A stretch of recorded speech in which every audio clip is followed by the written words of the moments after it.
months before we played the first show. It was like, this tour is never getting off the ground. And there we were at RFK.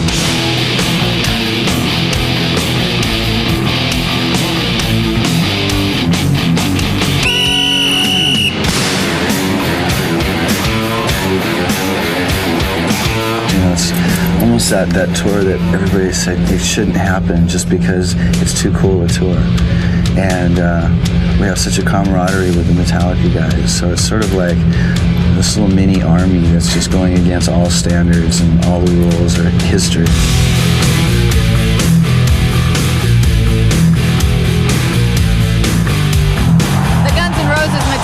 Tour is one of the most anticipated tours of the year. Rarely do two bands this hugely successful tour together. By the end of their 25-show U.S. tour, Guns N' Roses and Metallica will have played to over 800,000 people.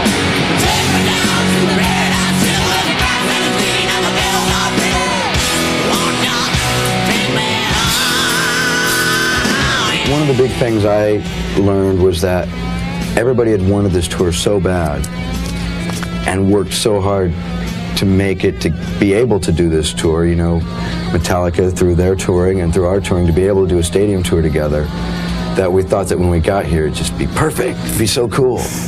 Well, it kind of turned out to be that, wait a minute, this is so cool that why shouldn't this be the hardest thing we've ever done?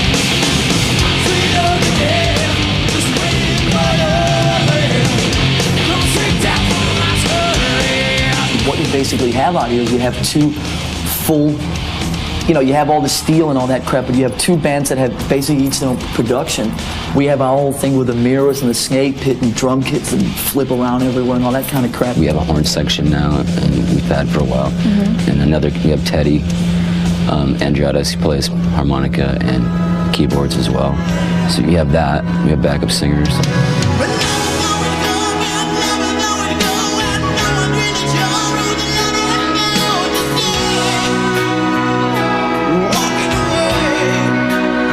We wanted to do this right and give the kids, you know, I mean, we could have saved hundreds of thousands of dollars a week if we had had the same stage setup, both of us, the same lighting rig, the same everything. We didn't feel it would be right for Metallica to come and do like a normal an opening act amount of playing time on stage. That would really be unfair to their show and would, like, you know, kind of make them look smaller, and we didn't want to do that. We wanted them to look as big as they are.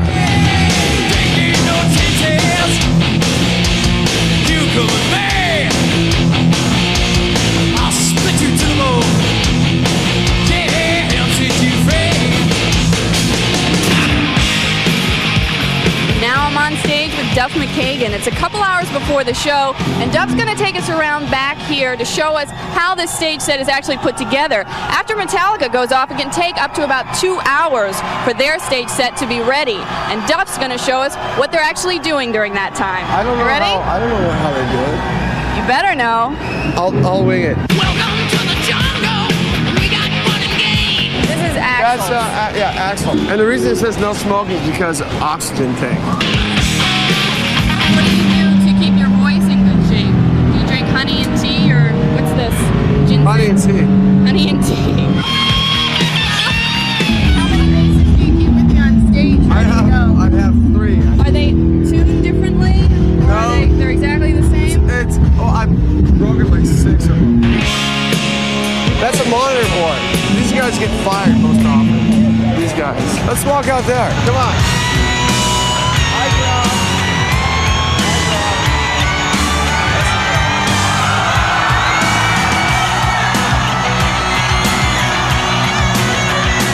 I've never done this before.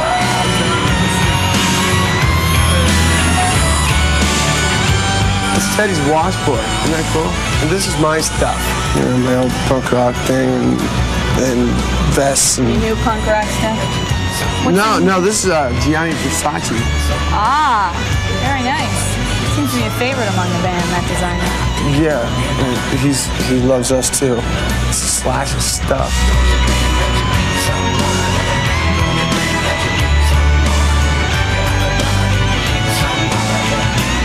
Wow, those are really nice. I haven't seen these ones yet. I guess that's when he plays tennis. Slash, I never knew. Okay. What do you do for Water ski. water ski? Yeah. Why is that? Have you I always love it. water skied, or is this Yeah, a new I was thing? like in the no, I was in like in the competition water ski. Really? You know, yeah, I used to be really active in sports and I used to play football and I was in Gold Gloves, boxing, baseball and basketball. Then how'd you end up in a band? How did you have time to learn how to play I don't know. guitar? Help me. I don't know.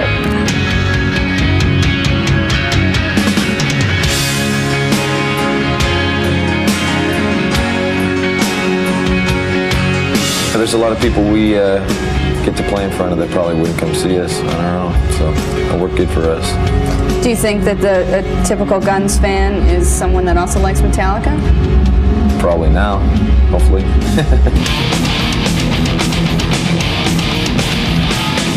This tour is a perfect example of, you know, there's a great package, and I could have never ever seen this, you know.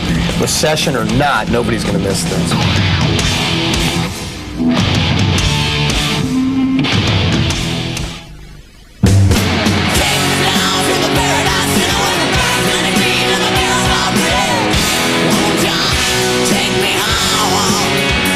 When you say to people, you know, we're out, you know, co-headlining with Guns N' Roses, you guys out with Guns N' Roses, and then you get the next minute or two, you get everything that just is like the bad stuff. And it's funny how general people, just when you play to 50,000 people as opposed to 15, it's a lot more a general audience. Do you know what I mean? And they just know Bad Boy Rocker, Axl Rose.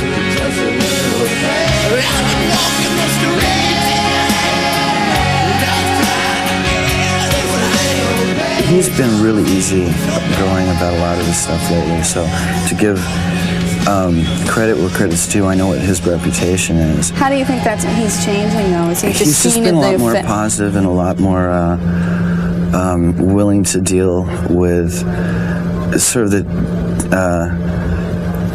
possible technical pitfalls.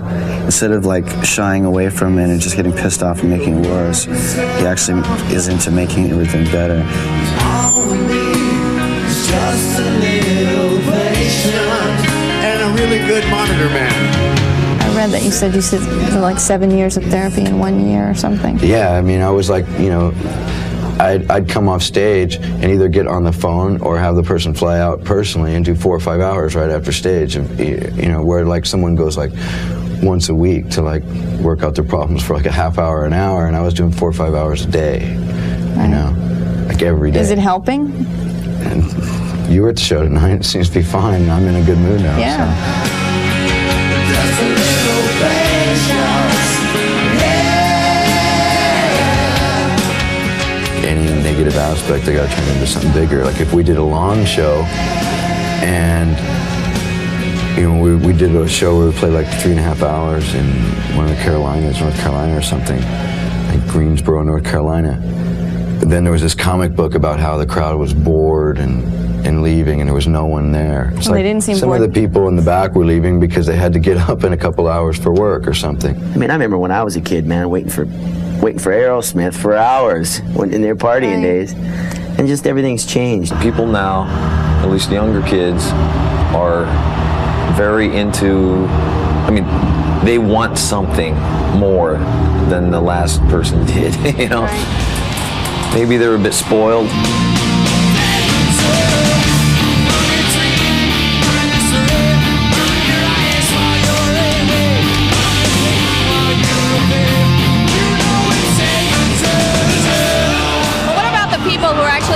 To come see Guns N' Roses and Metallica play. We wanted to find out what they thought of the show, so we sent the not-so-objective reporter, Guns guitarist Gilby Clark, to find out. First of all, have you guys ever been backstage before? No, never. No, is this what you expected? No. Not really. What did you guys expect? Trash. Naked girls, stuff like that? Exactly. That's why you guys are here, you know? Okay. As far as this touring stuff, I mean, is this like the biggest thing probably you guys are going to see, like, you know, while you're going to concerts and stuff? I think it is to me. I was excited when I was on my way here. I mean, I was just jumping everywhere. I never never thought I'd see Guns N' Roses or Metallica or anything, and oh god. So we kind of paid like a lot of money for our tickets. But, Big bucks. Yeah, but it's worth it. My paycheck thanks you. I'm gonna ask you some questions that people ask me, and sometimes they're always asking me about what about the kids? Do you worry about the kids? Does a concert this big worry you guys that it's gonna be trouble? Are you guys gonna get in trouble or anything? No way. No way? No way. No, it's your first one. It wouldn't worry. It's not worrying me at all. You feel safe? Sure. Of course. Really? Yeah. Don't trust us. So our reputation doesn't bother you guys about going to the show or anything, right? That's why we're here.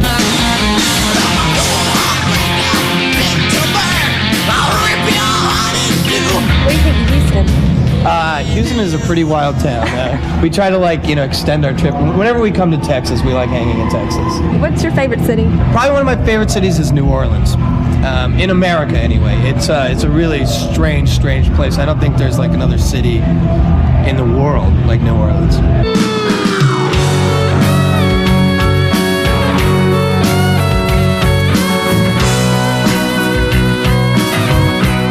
I've played clubs in New Orleans for the last 7 years, and I played everywhere in New Orleans. Every time I played there, we've made that joke. Oh yeah, we're playing the Superdome. And then when we just drove in to play it, it's like we're looking at it, we really are playing it. Well, I hear also when you were in New Orleans, as sort of the antithesis of the Superdome, you went to a small club and just got on stage. Yeah, we always do that. You do? Yeah. And some kid came over, and there was a club next door, and he said, "You want to jam with our band?" And we're like, yeah, great. I don't love sitting around my hotel room doing nothing. If I was going to pick something to spend my time with that I like doing, it'd be playing. So Do you miss playing smaller places? No, because I do it all the time now. Right.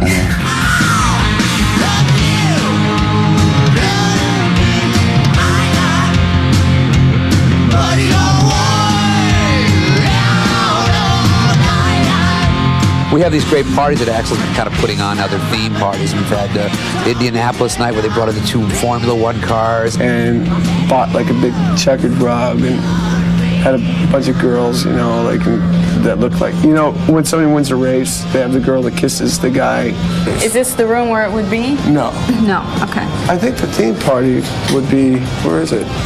Not there. We had a voodoo night, and we had a Roman orgy type night, a toga party, and they had these big muscle guys bringing in a roasted pig at 4 in the morning. Of course, who wants to eat a roasted pig? Everyone in Disney World that went around wearing mouse ears. Basically, what it is this tour for us is the ultimate thing, and we're gonna take advantage of it in every way. So it's we want a circus.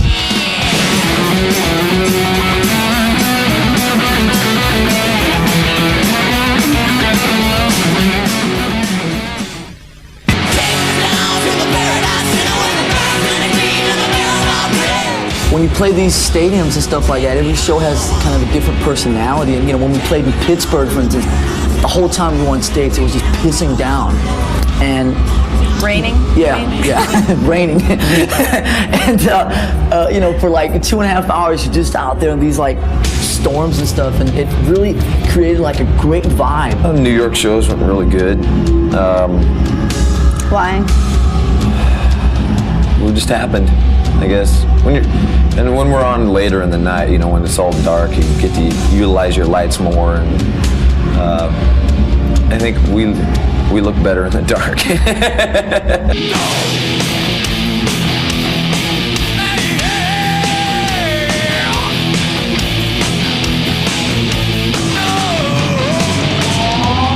You mentioned Giant Stadium. The first night was a really good show. Mm-hmm. Was that because the fans were nuts? Was that because they weren't nuts. There was just more energy coming off of them, and I think a lot of it to do was with Babs and Mike Monroe were standing on the side of the stage, and that made me really happy. And it was just just go off. I was really happy that they were there. Who's Baz? Sebastian. Sebastian. Okay. And Mike Monroe, and that just made me just work harder. I really liked that. And the second night in Giant Stadium was, I got hit with a couple things, a couple different times. Once when I was thanking the crowd, and then I got hit later. It was just kind of no, I'm not going to allow this.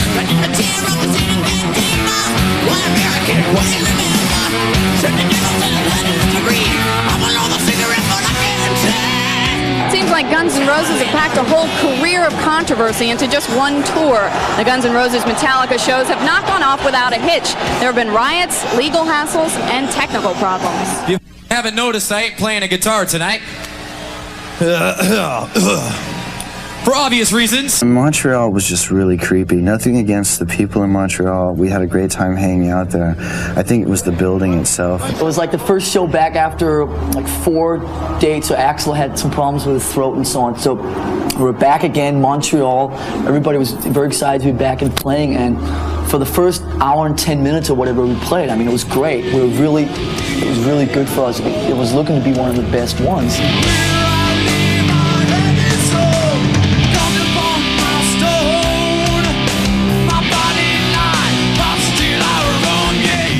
Basically, our pyro guy will come in and say, if something's going to be changed. If not, he won't come in there and everything will be the same every night. He came in and said, okay, the fade to black stuff is going to be out on the wings, so don't go out there. I said, okay. But he didn't specify that it was in addition to what's already there. So I walked from the wings right onto where one of them was and just... The last couple seconds before the cue, I knew it was just eerie. I could just tell that he shouldn't be standing where he was standing.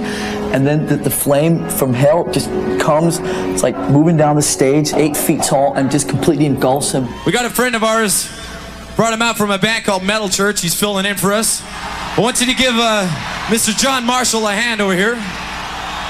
All right.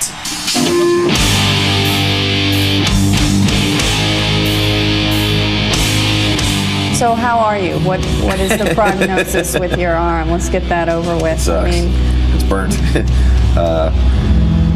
Well, it was minor second degree, most of this arm, and a little on the back of this one. But the back of the hand is where it was the worst. I mean, right here is okay. That's where my wristband was. So I'm right here. Should have had a longer wristband.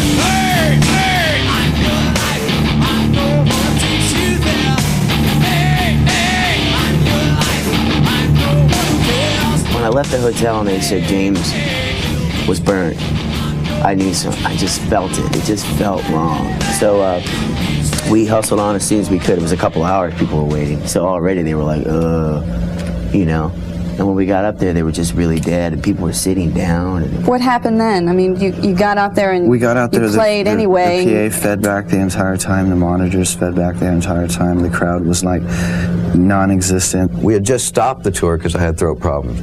Came back and I realized I'm going to hurt myself. Right. I told Slash 2 more songs. If we can't get it fixed, I got to go. And then we did more than 2 more songs. And finally, I was just kind of like, I don't know what to do. And I looked over, and Gilby was like, "Dude, I can't hear." And I mean, it was driving me crazy. And Duff was like, "I can't hear either." Yeah, and we had a little huddle, kind of, and was like, "We're out of here." I've gotten to the point where I'm starting to realize how powerful an effect having the band come to town really is, So, I mean, in all due respect to the people that got pissed off or disappointed by any of the situations that went down, we were just being as real as humanly possible about our own situation. At this point, we've been through so much, and I've gotten to the point where I just look at life and just go, you take the good with the bad and just deal with it instead of stressing. I mean, obviously there's a lot of stress all the time anyway, but I try and control it as much as possible. So I'm pretty laid back and just like, okay, what's the problem? What's the solution for it? And try and deal with it on a logical level. And then you get to go out there and blow steam on stage for 2.5 hours. Right. I think there's a happy medium in there without having to kick anybody's ass or start a riot. Yeah, I vent. You like traditional drummer crap. Bang on things? Yeah. I hit things for a living. I guess playing must sort of be venting. Yeah, that's too, the best release for me. That's why I started playing drums, Really? Because you were angry? I was, yeah. At something. You don't know what? Yeah, I do. Just life in general, my life at the time. Do you feel like you had a tough childhood? Maybe, yeah. But, it was my way of getting it out. It was great. I'd come home from school every day and just thrash. And right after that, I'd feel really good, mellow, and just kind of, you know. Therapeutic. Very therapeutic. Do you do I'd say for anybody out there that, like let's say people down in like East LA that want to go out and beat somebody up, why don't you just buy a drum kit or something, you know? Really. Beat on a drum, don't beat on each other or something. I think that'd be a great motto for the world. You know, everybody buy a drum set. You know? And when you feel like you want to go like hit your kid or something, you know, just go in the room and just play a beat.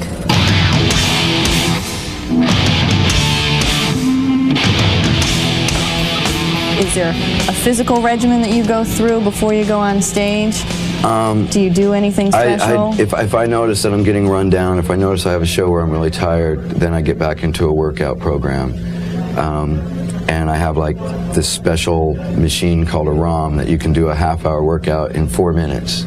You know, it's like this thing some scientist built in UCLA. And I have that on the road, and I use that. We work with a chiropractor who, you know, little by little, you know, he helps keep all the muscles in tune and everything.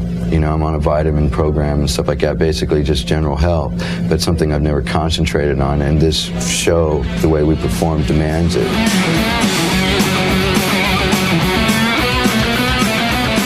What's keeping this together is the respect that we have for each other and the desire to just make this happen and kind of shove it down people's throats, you know what I mean? And proving to people that the tour, you know, I mean, they said it would never happen, and I mean, it's a great thing to be out here and proving them wrong, despite all the difficulties that we run into, you know?